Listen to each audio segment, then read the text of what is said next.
that?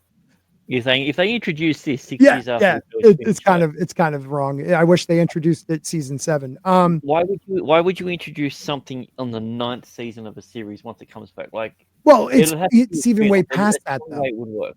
It Well, could never be. the only way it could work is that, you have Sansa as the Queen of the North, and now this will of her brothers, who was the rightful king, names somebody else. What happens? That's the Jon Snow. Sansa would not even honor that.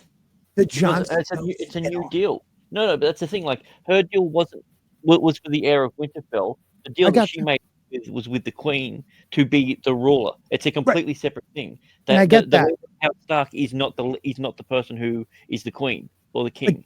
But wait a minute. No, she is the Queen out of Winterfell. Her seat is Winterfell. So you tell me, men in the North.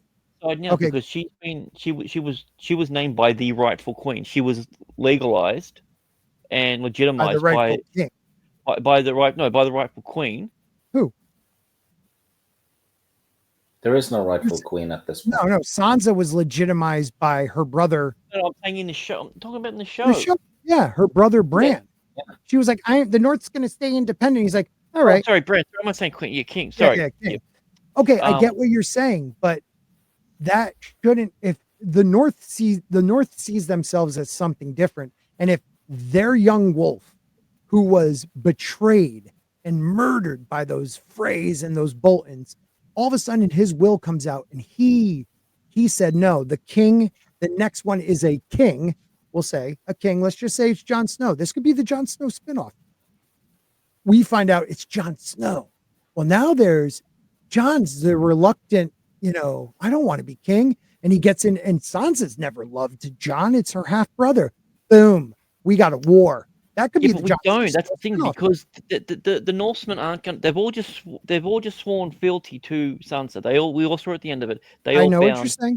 So they're not going to go back on their word from that. But they also bent the knee to Robb Stark, and his will would supersede that, I think, in some of their minds. And let's just say she favors some houses more than others. They're going to use that. There are still people in the North that want to their house to rise up even higher in the Northern rankings. You could, in effect, get certain houses to back that. I mean, look at. Well, okay, the Karstarks. I could see them going 100% with Sansa, because they're not gonna go with the will of the guy that killed their lord. What about the Umbers, May? Because they were huge supporters of Robb. Died. Whatever side the Karstarks on, the Umbers are going to be on the opposite. Yeah, that's true on that. I mean, even in the books, you got the Manderleys trying to get. Oh, you can throw that in too. Oh no, Rickon died. That's right. He didn't zig and zag.